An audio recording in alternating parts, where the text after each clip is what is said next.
no me digan a mí que soy pecadora. Yo les he contado la historia de que mis abuelos fueron de Italia, Argentina, todos ellos eran católicos romanos. El Evangelio penetró por las dos hijas más grandes y mis tías trajeron el Evangelio a casa y cuando comenzaron a compartir la fe, la reacción de la abuela fue: no me vengan a decir a mí que soy pecadora. Una mujer correcta, justa, noble, buena, que se había criado en un buen hogar católico en Italia, que había practicado todo lo que el catolicismo enseña, es muy buena moral, una mujer justa, piadosa. ¿Cómo le iban a insinuar a ella que era católica? Inaceptable. Segunda historia. Un día estábamos charlando, un grupo de hermanos, y un muchacho un poquito ya mayor, que se había casado grande, dice: yo no entiendo los planes de Dios. Dios para mí a veces tiene favoritismos que no puedo aceptar. Me dice, lo que pasa es muy simple. Yo no puedo creer que Dios use a ese de la manera que lo está usando. A mí de chiquito me metieron en la cabeza que si yo servía a Dios, y si yo era honesto, y si era puro, y si me cuidaba y no pecaba, Dios me iba a llevar por todo el mundo predicando el Evangelio. Bueno, yo me cuidé, hice las cosas bien, serví al Señor y no pasa nada. Y este canalla que se acaba de convertir hace 2 años, predica que se le convierte en multitudes. Está mal lo que hace Dios, no es justo. ¿Conocen esas historias? Abundan. ¿Y el problema es un problema nuevo? Es tan viejo como el Nuevo Testamento, era el problema que tenían los judíos. Y es el problema que viene tratando el apóstol Pablo. O sea, ¿cómo es que un ser humano se pone bien con Dios? Y lo difícil que es para un ser humano aceptar el concepto de la gracia de Dios, el concepto de que yo soy pecador y que todo depende de la misericordia de Dios.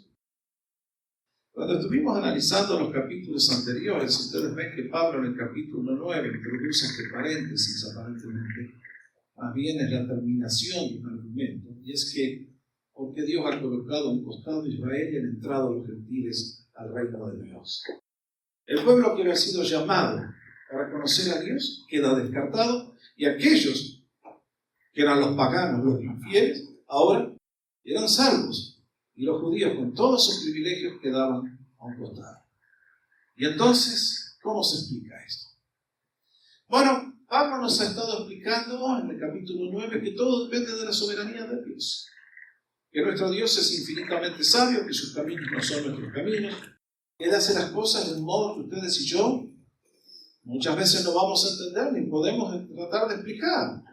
Pero que Dios es soberano y que Él elige de acuerdo a sus propósitos.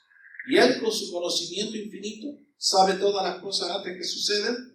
Y entonces Él elige y Él rechaza, Él escoge y Él reprueba. Y entonces, luego de ver lo que analizamos en los últimos estudios, de que Dios tiene la capacidad de llamar o de endurecer, como dice en el versículo 16, en un gran resumen, así que no depende del que quiere ni del que corre, sino de Dios que tiene misericordia. Alguien podría llegar a la conclusión que si Dios realmente es soberano y Él escoge a las personas para ser salvos, entonces ¿para qué me caliento yo? Y Pablo le tiene que recordar a los creyentes de aquel entonces y a todos nosotros que en el ser de Dios se combinan los dos aspectos. Que Dios es infinitamente sabio y tiene poder y conocimiento y Él elige. Pero ustedes y yo también somos moralmente responsables delante de Él. Y que por lo tanto los dos factores, aunque parecen paralelos o uno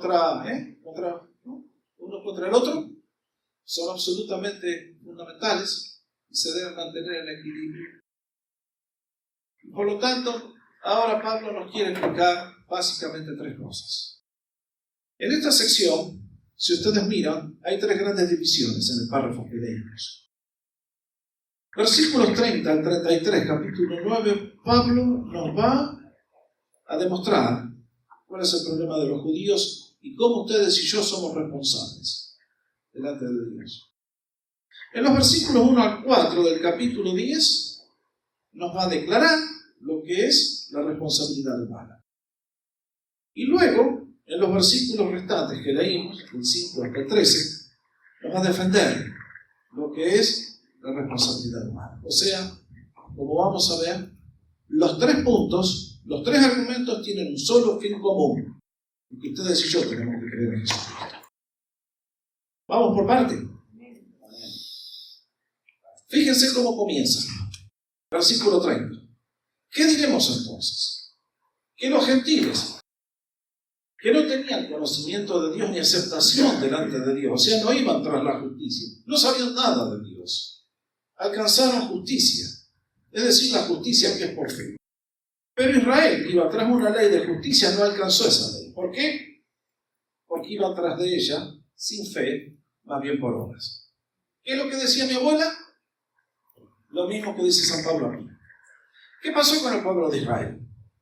El pueblo de Israel tuvo el conocimiento de Dios. Fueron escogidos por Dios. Dios se reveló a ellos, les dio los 10 mandamientos, les dio toda la ley. Y el judío era extremadamente puntilloso en cumplir esa ley. Ustedes saben cómo en el tiempo de Jesús observaban todos los rituales del día sábado, cómo se esforzaban por hacer las cosas.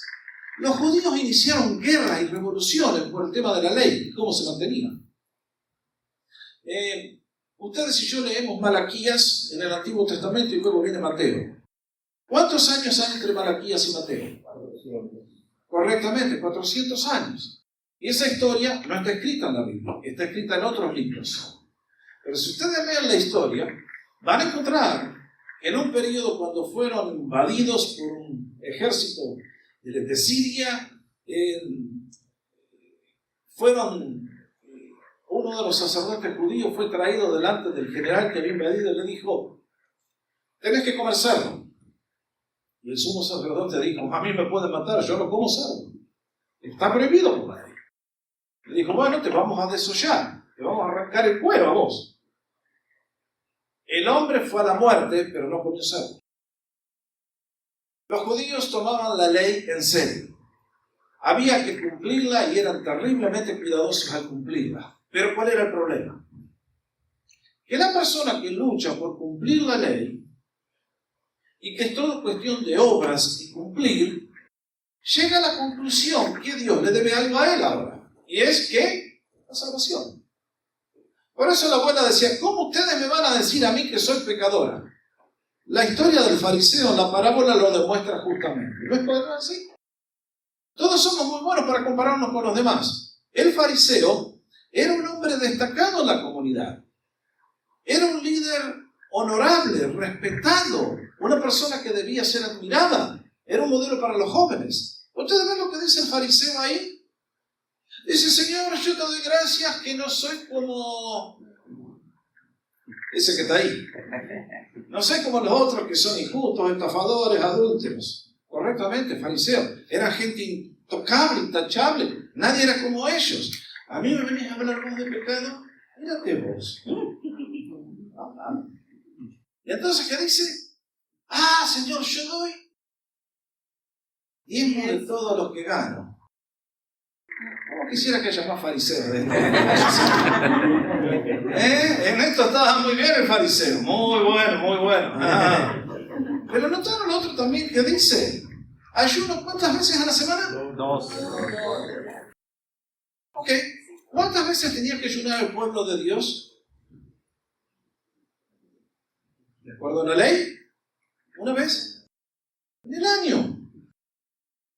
Para el día del Yom Kippur, el día de la expiación, en octubre.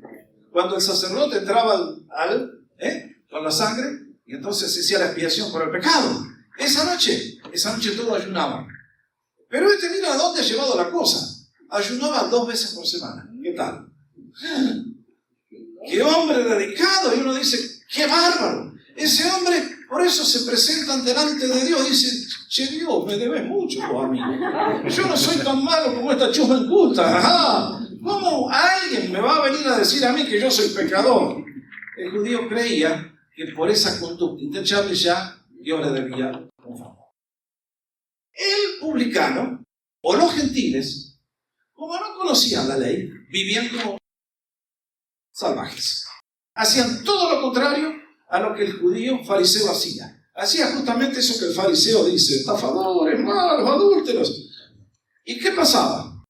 Que cuando los gentiles, que no tenían noción de Dios ni lo que era la conducta que Dios requería, escuchaban que Cristo había muerto por ellos y que les ofrecía el perdón, contentos venían a escuchar. Y por la fe creían y eran salvos. Pero el judío, ¿cómo que yo tengo? O sea, imagínense a una persona como la Madre Teresa, bondadosa, que ha dado su vida en servicio, viene delante de Dios, se para delante de Dios, y al lado de él se para un asesino, borracho, adúltero, con todo lo que describe, y los dos tienen que agachar la cabeza y decir: Señor, sé propicio a mí, un pecador. Y el ser humano eso no le gusta, porque somos arrogantes. Y entonces ese era el problema de Israel. Ellos dijeron: la ley es para cumplirla, no es para ver la necesidad que tenemos de perdón. Porque lo que dice aquí San Pablo es, porque justamente esto es lo que hace la piedra de tropiezo. Viene después el Mesías, les habla de la perfección de Dios y ellos dicen: momento, si nosotros cumplimos todo lo que Moisés nos dijo, ¿qué más me falta? ¿No fue esa la pregunta que hizo Nicodemo? Oh, my goodness. ¿No fue esa la pregunta que hizo también el joven rico? O sea, no podían concebir que ellos necesitaban un Salvador. Con lo que habían hecho ya era suficiente, pero no comprendían de que todo lo excelente que habían hecho no alcanzaba la perfección de Dios. Y entonces necesitaban un Salvador, tanto como el que estaba perdido, aquel publicano. Y entonces San Pablo acá usa la referencia de Isaías, en el versículo 33, que viene de Isaías, y nos hace una proyección a Cristo. El Señor utilizó esa profecía para decir que tenía que ver con Él. Lo pueden encontrar en Mateo 21 después, cuando lo lean. Pero el Señor les dice: miren, Dios envió a su Hijo para ser el Salvador del mundo, para perdonar todos los pecados. Y la persona que cree en Él tiene vida eterna. Pero el que lo rechaza es una piedra de tropiezo. Para el religioso, Cristo siempre es una piedra de tropiezo. ¿Ustedes no notaron cómo es más fácil evangelizar al que no tiene religión que al que es religioso? Ustedes tienen un tipo que se crió en la iglesia para hacerle entender que necesita un Salvador. Es como la abuela. ¿Por qué me va a decir usted a mí que soy pecador? Si yo soy mejor que usted. Ajá. Mejor que yo, claro, pero mejor que Cristo, nadie. Y todos necesitamos un Salvador. Y eso es lo que dice. Y Cristo viene para darle vida eterna a todos, pero el que no acepta eso, tropieza y dice: no puede ser. Yo humillarme, yo al lado del fariseo. Dios se propicia a mi pecador, yo también. No, fuera de la ley. Es por obras, es por cumplir la ley. Y Pablo dice: bueno. Ahí está el problema de Israel. Tropezaron en la piedra. ¿Qué cosa, no? Que Cristo siempre nos divide, No hay caso, hermanos. En Cristo somos salvos o es un escándalo. O Cristo nos libera o Cristo nos hunde. Y hasta el día de hoy sigue siendo cierto. Segunda cosa que nos dice el apóstol Pablo, versículos 1 al 4. Que la responsabilidad humana es creer en Jesús. Dice: hermanos, el deseo de mi corazón y mi oración a Dios por ellos es para su salvación. Pablo nos ha dicho que Dios es el que escoge. Pero fíjense que Pablo también es el que nos enseña que nosotros debemos orar para la salvación. Como nadie sabe quién va a ser salvo, ustedes y yo tenemos la obligación de orar a Dios. Y por eso dice: yo oro para que mis compatriotas sean salvos. Esta es la actitud correcta. Balanceamos la soberanía de Dios con la responsabilidad humana. Y dice: porque yo testifico a su favor de que tienen celo para con Dios. Ustedes me han escuchado decir a mí 1.000.000 de veces: Latinoamérica ama a Dios. Vean este versículo si no es cierto. ¿Tienen celo para con Dios en Latinoamérica? Absolutamente. Pero ¿cuál es el problema? Pero no conforme a un pleno conocimiento. Es lo que les digo 1.000.000 de veces. Como nos escondieron la Biblia, vamos a ciegas y fabricamos un Dios falso. Ahí está el peligro. Era el problema de los judíos. Les faltaba algo. Tenían algo, pero les faltaba lo principal. Y entonces, pues desconociendo la justicia de Dios, que demanda perfección absoluta, y que por lo tanto la Madre Teresa y el Papa y Jorge Sánchez necesitan un Salvador que les perdone los pecados, porque no alcanzamos a la justicia de Dios, a la perfección de Dios, y procurando establecer la suya propia, no se someten a la justicia de Dios.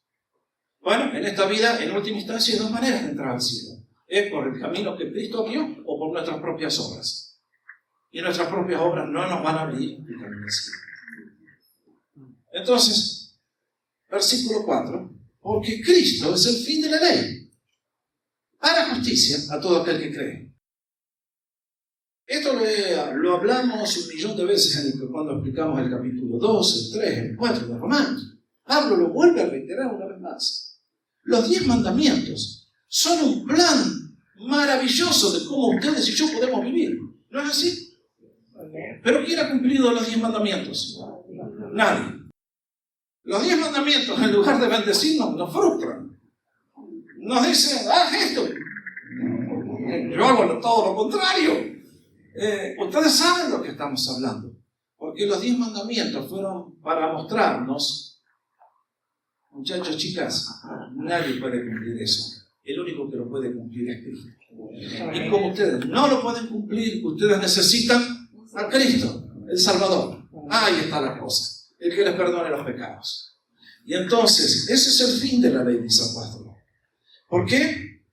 Para justicia, eso ya lo explicamos, capítulo 5, capítulo 4. Justicia es el acto de Dios cuando declara, ese creyó en mí y por lo tanto es justo, por un acto de gracia. Ahí viene el publicano, corrompido, adúltero, borracho, todo lo que los fariseos decían, y es cierto. Pero dice, Señor, creo en ti, sé propicio a mi pecador. Y nos dice Jesús, se fue a la casa justificado. ¡Ah, qué lindo! El que acepta el regalo, sale completo. El que dice, Señor, te doy gracias, que yo soy una maravilla, se va a casa perdido. El fin de la ley, los 10 mandamientos, todo el ritual, toda la ley es decirnos, hijo, necesitamos Salvador. Y ese Salvador es Cristo. Y ahí está. Y en la tercera sección, Pablo nos va a decir cómo somos salvos. Vean ustedes, este párrafo tiene una importancia fundamental para la predicación del Evangelio y para nuestra propia seguridad. Vean ustedes. Pablo va a recurrir al Antiguo Testamento. Después lo pueden leer ustedes en casa en Deuteronomio capítulo 30. Ahí Moisés le está hablando al pueblo el mensaje de despedida y le dice, pueblo de Israel, nuestra fe no es nada complicada. Nuestra fe no hay que subir al cielo para ir a alcanzar a Dios a ver si, ¡hey, ayúdame! Ni tampoco hay que bajar al infierno ahí para ver, ahí está la ley, ahí está la ayuda. No, dice, no. La cosa es muy simple. En tu mente, escrita por Dios, y en tu corazón, está la palabra. Que si prestas atención, vas a descubrir a Dios. Y entonces ahora fíjense cómo Pablo toma eso que Moisés dice para aplicarlo a la fe cristiana. Pues Moisés escribe que el hombre que practica la justicia que es de la ley, vivirá por ella. Absolutamente de acuerdo. Si ustedes quieren ganarse el cielo por las obras, no pueden fallar en un solo punto. Pierden uno, perdieron todo. Nadie quiere eso. Pero la justicia que es de la fe dice, no digas en tu corazón, ¿quién subirá al cielo? Esto es para hacer bajar a Cristo.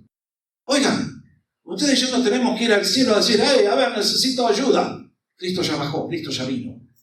Cristo ya vino en medio del pueblo de Israel a cumplir el pacto, a darle las promesas, lo autenticó con milagros. ¿Qué más necesitaban? El Salvador ya vino.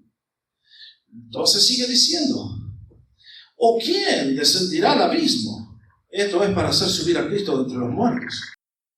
Oigan, no, ya está, la obra de Cristo está completa. Ya no hace falta más esto. ¿Qué es entonces? Versículo 8. Cerca de ti está la palabra, en tu boca y en tu corazón. Es decir, la palabra de fe que predicamos. A Cristo no hay que ir a buscarlo muy lejos. Estamos cerquita de esto.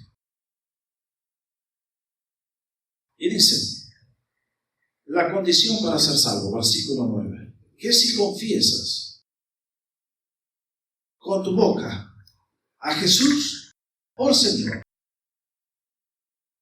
y crees en tu corazón que Dios lo resucitó de los muertos, serás salvo. Vamos por parte, este versículo es muy importante. Que si confesaras con tu boca a Jesús por Señor, marquen la palabra Señor. Este es un término muy importante, hermanos, porque ustedes saben muy bien que a Cristo no le podemos llamar como algunos le dicen, oh Rey te pido. Está bien, no está mal, pero no es el término que Dios quiere que lo llame. Y nos podemos acercar a Él como diciendo, che amigo, ¿cómo te va, viejo? Un momentito. Usted se acerca a Dios, se ha nacido de nuevo, por la obra del Espíritu le llama Señor. San Pablo dice en Corintios que nadie puede llamar a Jesús Señor a menos que haya nacido de nuevo y el Espíritu le quiere hablar ese lenguaje. Fíjese bien, la persona que no ha nacido de nuevo jamás va a llamar a Cristo Señor. Le llamarán Jesus, le llamarán cualquier cosa, pero nadie le puede decir Señor, porque esa es la obra del Espíritu en el corazón de Dios. Ahora, marque bien lo que quiere decir Señor. Porque no es que yo soy el señor Sánchez, una señal de respeto, usamos ese término, ¿no es así? En la Latinoamérica decimos el señor fulano de tal, Mr. Jones en inglés, Herr Schmidt en alemán, es todo lo mismo, ¿no es cierto? Una señal de respeto, señor Sánchez, señor Rodríguez, etc. Eso es un término. Pero cuando a Cristo lo llamamos Señor, lo estamos poniendo por arriba de todo. Marquen esto. Cuando la iglesia comenzó a ser perseguida, a los creyentes le pedían decir César es Señor. El que decía César es Señor se salvaba de la muerte. El que no decía César es Señor, a la hoguera, a los leones. ¿Cuál era el problema? Que al decir César es Señor, estaban diciendo César es correctamente. Al decir César es Señor, estaban diciendo César es Dios. Y los emperadores romanos se decían ser dioses. De ahí venimos los argentinos. De ahí venimos todos los humanos, ¿no es cierto? Llega en un momento que el poder se nos va tanto a la cabeza, a la borrachera, que nos creemos, bueno, yo sí. Y triste es que nuestros hermanos fueron masacrados por esa razón. Les pedían, digan César es Señor, y los dijeron, no podemos decir eso. Solamente Jesucristo es Señor. Porque decían, solamente Jesucristo es el Dios verdadero. Márquelo bien. Dice que si confesares con tu boca que Jesucristo es Dios y creyeres en tu corazón que Dios le levantó de los muertos, marquen la segunda columna de la salvación. Aquí habla de la obra completa de Cristo. Habla de que Cristo, para poder resucitar, primero tuvo que ir a la cruz y morir. Y mis hermanos, ustedes saben muy bien que en toda la historia humana, aparte de Lázaro, o aparte del hijo de la viuda de Naín, y quién es el otro, la hija de Jairo, hubo una sola persona que resucitó de los muertos, y es Jesús. Ahora, los otros que mencioné fueron resucitados por el Señor, por el poder milagroso del Señor. ¿Ok? Pero resucitar por sí mismo, por el poder de Dios, solamente Jesús. Y eso es lo que lo destaca de todo el resto de la raza humana, lo coloca arriba de todos. Él es Dios hecho hombre. Y por eso cuando una persona nos dice, confiesa con su boca a Jesús como Señor y cree en su corazón que Dios lo resucitó de entre los muertos, serás salvo. Más que en el término cree, quieren poner mejor el término confía. Ahí tenemos una mejor traducción del término que San Pablo utiliza. Lamentablemente los traductores eligieron el término creer, ¿no? El término del Nuevo Testamento es mucho más profundo, es confía.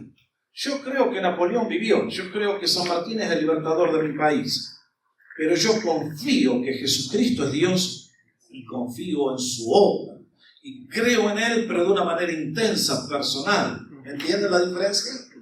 Yo confío en Él. Muy distinto. Entonces, la persona que está dispuesto, como dice aquí, a creer que Cristo resucitó de los muertos, esa persona es salva. Porque nadie llega a esa convicción fuera de la obra de Dios que trabaja en nosotros. ¿Estoy hablando mal? ¿O ustedes todos nacieron creyendo estas cositas, estos cuentos de hadas? No, de ninguna manera. Ustedes y yo, para que esto sea una convicción en nuestro corazón, tiene que ser la obra de Dios. Y cuando nosotros respondemos en confesión y fe, nos dice, salvo. Amén. Que es distinto a lo que muchas veces la gente cree en el día de hoy, ¿no? Los evangélicos no somos distintos. Muchas veces un día una persona me dijo, no, pastor, yo soy salvo, yo fui al frente en una reunión. Acá no dice venga al frente y sea salvo. No, que yo estuve en una reunión y predicó el hermano Palau y ahí me convertí. Bueno, puede ser. Miren, por eso le explicamos a la gente, usted para ser salvo puede ser salvo aquí en la iglesia o en su casa o manejando en el frigo. Hay un momento cuando el Espíritu Santo produce una convicción tan grande dentro de nosotros que decimos, sí, Señor, creo. ¡Bum! En ese momento volvemos a nacer. Somos salvos para siempre. Y entonces, Pablo dice, versículo 10, porque con el corazón se cree para, con la boca se confiesa para. Ahora revierte el orden, fíjense ustedes. Primero era confesión y después creer, y ahora es creer y después confesar. Dice, porque con el corazón se cree para justicia. Cuando una persona de corazón dice Jesús es Señor y cree en Él, en ese momento está diciendo, a la hora del juicio, a la hora del examen final, mi única esperanza es Cristo y la obra que hizo. Y en la gracia de Dios me arrojo y es todo lo que cuenta. Y dice, y con eso se confiesa para salvación. Mis hermanos, acá hay un elemento que tantas veces la gente no entiende. Y es que la persona que cree, confiesa. Yo no conozco ningún cristiano salvo que quiera llegar al cielo de incógnito. ¿Se entiende? O sea, hay gente que no me conozca, soy tan famoso, me voy a cubrir, me voy a poner unos bigotes para que no me reconozcan. Bueno, así no funciona. En las cosas de Dios, si usted ha nacido de nuevo, usted lo proclama, usted lo confiesa, usted lo dice. Lo dice a todos los demás y a todos los que lo quieran escuchar o no lo quieran escuchar. No hace ninguna diferencia. Entonces nos dice, cuando una persona tiene esa convicción, ese fuego, esa persona es salva. Por eso, vieron que al creyente no hay que andar al creyente que ha nacido de nuevo. Ustedes y yo no lo tenemos que empujar a nada. ¿Por qué?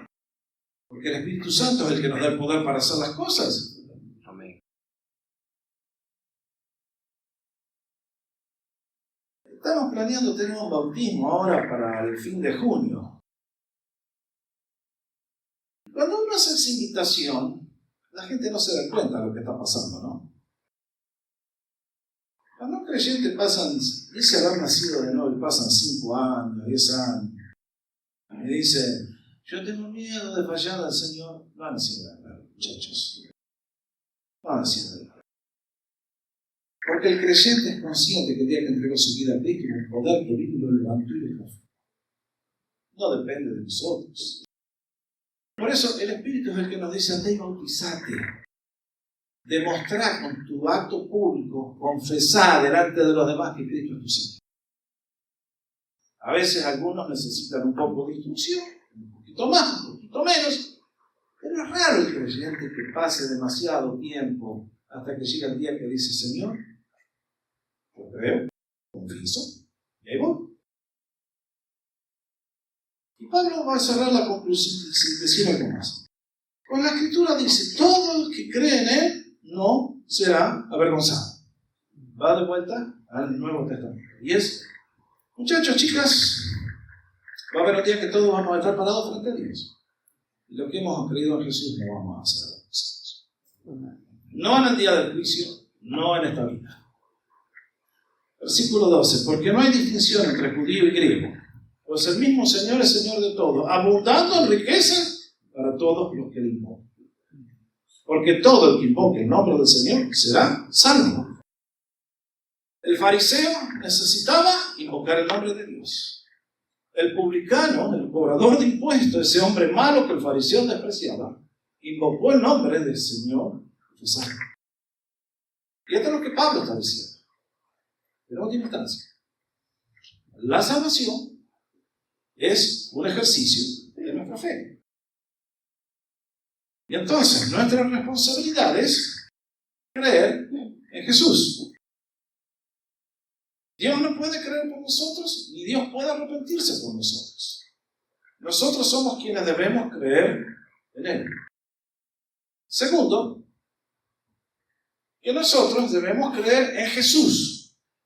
No en Dios. No, yo siempre creí en Jesús. No, Jesús como mi sustituto en la cruz del Calvario, cargando mi juicio, mi castigo y mi pena. Jesús como mi Salvador personal. De nada sirve creer que Jesús es el Hijo de Dios. Eso no alcanza. Tercero, que la fe en Jesús, de acuerdo a lo que saco de estos versículos, es que implica el intelecto, la emoción y la voluntad. ¿Se comprende?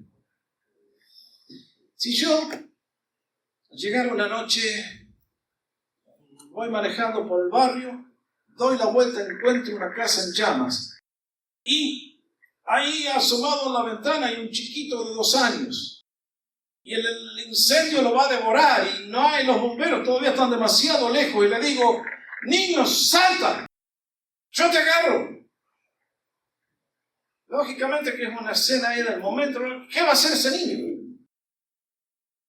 Y el niño ve el peligro y ve las llamas y me ve a mí que me podrá sostener este hombre.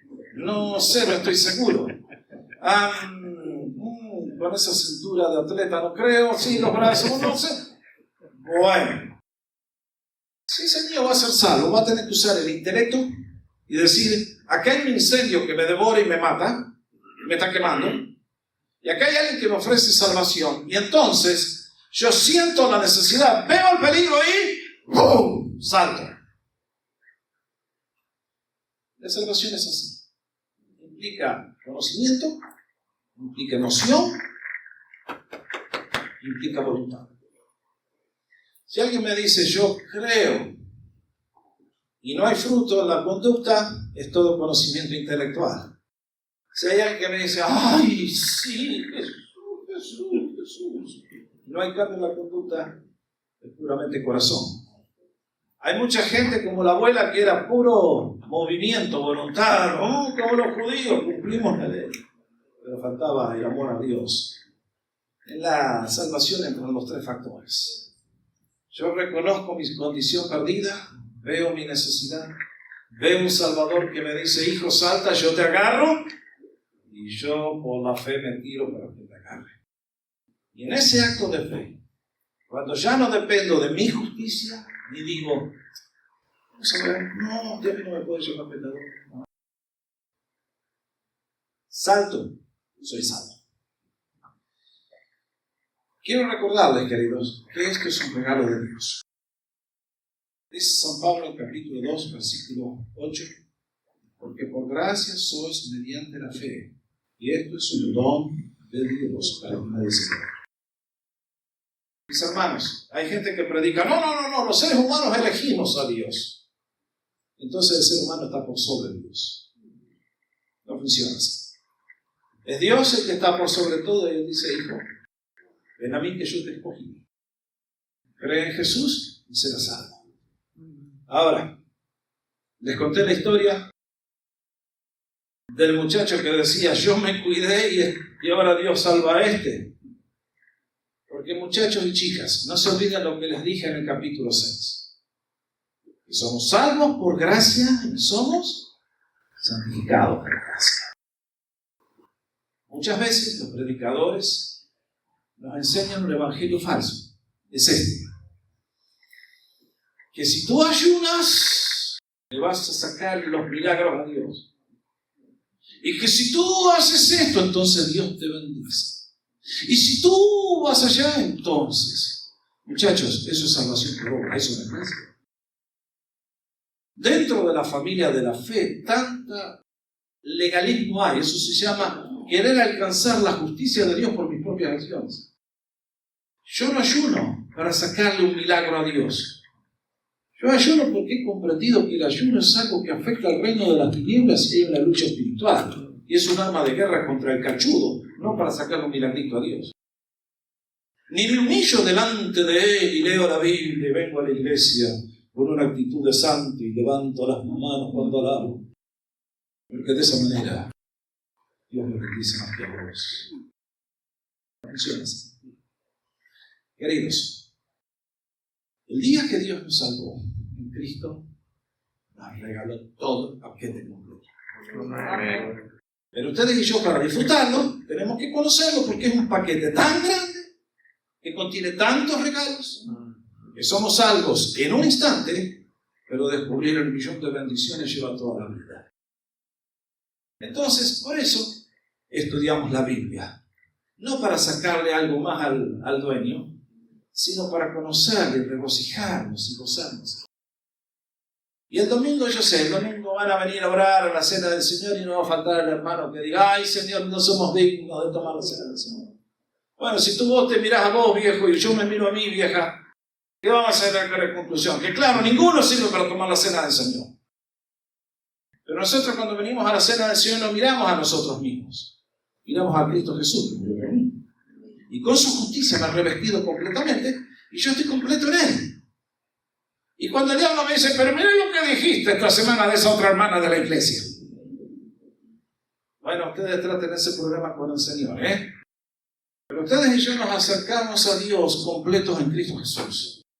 Decimos que el pecado no tiene importancia, no, eso sería relativizar todo y vivir una vida sin sentido. Pero queridos, nuestra aceptación en Cristo es completa por la obra de Cristo y su amor y su misericordia y su gracia infinita para ustedes y para mí.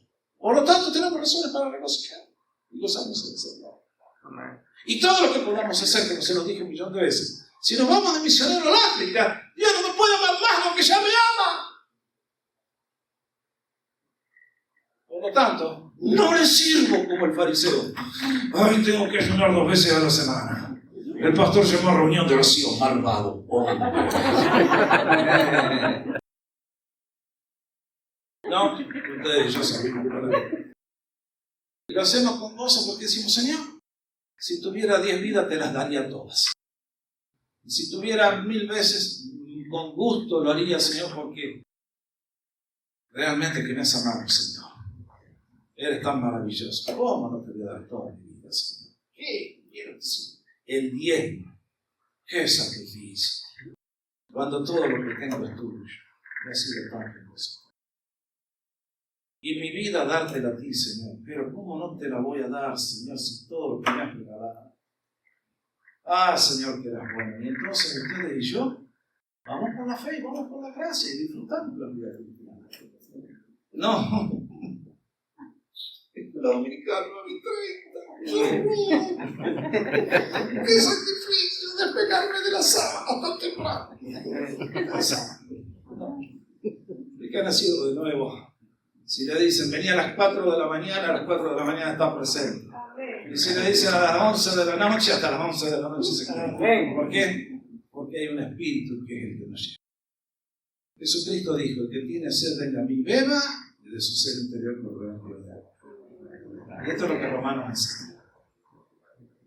Que los judíos quisieron ganarse el cielo por las obras y lo perdieron. Y los paganos, que éramos ustedes y yo, Estábamos tan perdidos que no nos podíamos salvar y dijimos, gracias Señor por tu amor, vengo a la cruz y fuimos salvos. Y el que cree y confiesa, es salvo. Bendito Evangelio. ¿No les parece? Amén. Digno de ser proclamado, digno de ser predicado a todas las naciones. Amén. Confío que comprendan lo que estoy predicando.